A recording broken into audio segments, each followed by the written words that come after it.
নমস্কাৰ, মই মজিদ। বন্ধুসকল, পলগত চাওকজি সন্ধিয়াৰ 7টা গুৰুত্বপূৰ্ণ খবৰ।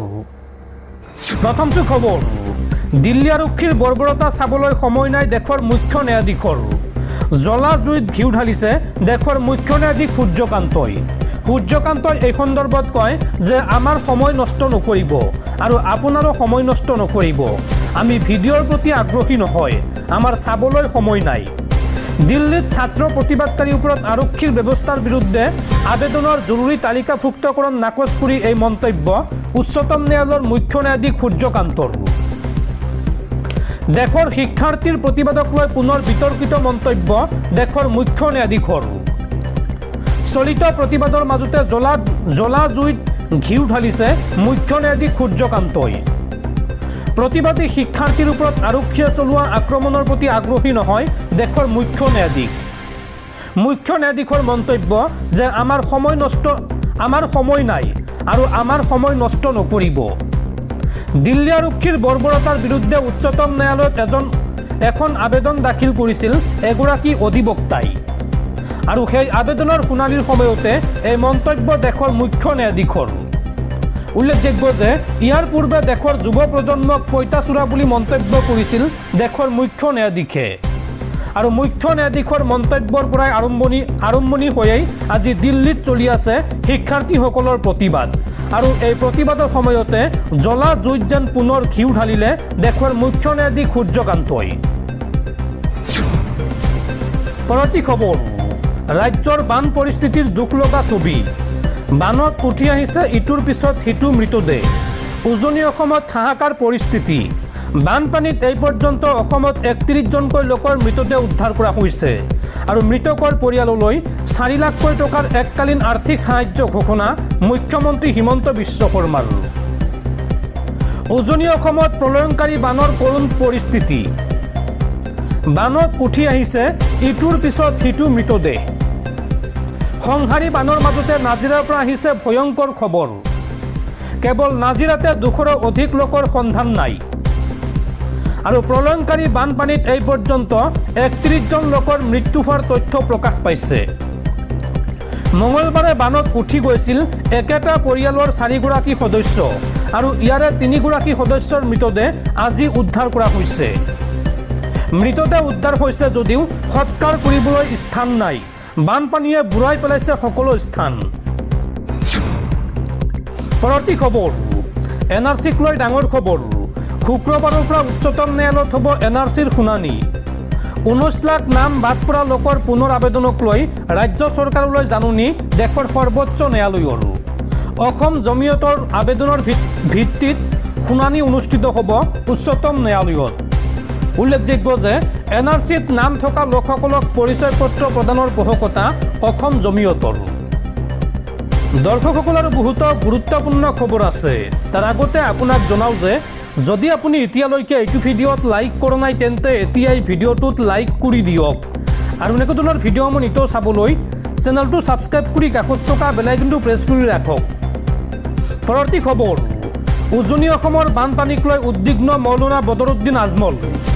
1 কোটি টকাৰ বান সাহায্য লৈ উজনি অসমলৈ ৰাওনা মৌলানা বদৰুদ্দিন আজমল। আজমলে এই সন্দৰ্ভত কয় যে বানত 98% হিন্দু ভাইসকল ক্ষতিগ্ৰস্ত হৈছে। উজনি অসমৰ কোনো হিন্দু ভাইৰ ঘৰত মই থাকিম আৰু মই 1 কোটি টকা লৈ গৈ আছোঁ। কালিলৈকে এই 1 কোটি নহয় 2 কোটি হৈ যাব। এই সময়ত তেওঁলোকৰ প্ৰয়োজন, তেওঁলোকৰ সহায়ৰ প্ৰয়োজন। সেয়ে মই মানৱতাৰ কাৰণে গৈ আছোঁ। আগলৈ যাতে আৰু বেছি ভালকৈ সহায় কৰিব পাৰোঁ, আপোনালোকে দোৱা কৰিব। সংবাদ মাধ্যমৰ আগত এই মন্তব্য AIUDFৰ মুৰব্বী মৌলানা বদৰুদ্দিন আজমলৰ। পৰৱৰ্তী খবৰ, দিল্লীত প্ৰতিবাদকাৰী ছাত্ৰ ছাত্ৰীৰ ওপৰত আৰক্ষীৰ বৰ্বৰতা নচলিব। এই সন্দৰ্ভত হাতে হাতে বেনাৰ পোষ্টাৰ লৈ অসম বিধানসভালৈ আহিল বিৰোধী। ধৰ্মেন্দ্ৰ প্ৰধানৰ পদত্যাগৰ দাবীৰে কংগ্ৰেছৰ প্ৰতিবাদ। হাতে হাতে বেনাৰ পোষ্টাৰ লৈ আজি অসম বিধানসভালৈ আহিল বিৰোধী। শিক্ষামন্ত্ৰী ধৰ্মেন্দ্ৰ প্ৰধানৰ পদত্যাগৰ দাবীৰে কংগ্ৰেছৰ প্ৰতিবাদ। প্ৰতিবাদকাৰী ছাত্ৰ ছাত্ৰীৰ ওপৰত আৰক্ষীৰ বৰ্বৰতা নচলিব। কণ্ঠদমন বন্ধ কৰক, শিক্ষামন্ত্ৰীয়ে পদত্যাগ কৰক, এই শ্লোগান কংগ্ৰেছৰ। আৰু সোণম ৱাংচুকৰ প্ৰতি সন্মান প্ৰদৰ্শন কৰক বিজেপি চৰকাৰে।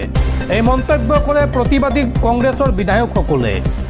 বাজেট অধিৱেশনৰ নৱম দিনটোত এইদৰে সৰব হৈ পৰে বিৰোধী দল কংগ্ৰেছ। পৰৱৰ্তী খবৰ, সাৱধান দেশবাসী, দেশত পুনৰ ভয়ংকৰ ৰূপত আহিছে কোভিড। পুনৰ হ'ব নেকি লকডাউন? অন্ধ্ৰপ্ৰদেশত কোভিড আক্ৰান্তৰ সংখ্যা 26 গৰাকীলৈ বৃদ্ধি। নতুনকৈ 7জন লোকৰ দেহত ধৰা পৰিছে কোভিড-19 পজিটিভ। ইয়াৰে গুণ্টুৰত 4টা, পূব গোদাবৰীত 2টা আৰু বাগতৰা জিলাত এটা নতুন কোভিড-19 সংক্ৰমণৰ ঘটনা পঞ্জীয়ন হৈছে। আৰু 26জন আক্ৰান্তৰ ভিতৰত বৰ্তমান 10জন চিকিৎসালয়ত ভৰ্তি। আৰু এতিয়ালৈকে কোভিডত আক্ৰান্ত হৈ নতুনকৈ 4জন লোকৰ মৃত্যু হৈছে। কেৱল অন্ধ্ৰপ্ৰদেশে নহয়, অন্ধ্ৰপ্ৰদেশৰ লগতে আন কেইবাখনো ৰাজ্যত বিয়পিছে এই মাৰাত্মক কোভিড। পৰৱৰ্তী খবৰ, বিগত 10 বছৰত অসমৰ পৰা কিমান বিদেশীক বহিষ্কাৰ কৰিলে চৰকাৰে? বিধানসভাত চৰকাৰে এই সন্দৰ্ভত দাখিল কৰিলে তথ্য। অসমৰ পৰা বহিষ্কাৰ কৰা বিদেশীৰ সংখ্যা 2089 গৰাকী। বহিষ্কৃত অবৈধ বাংলাদেশীৰ সংখ্যা 2023 গৰাকী।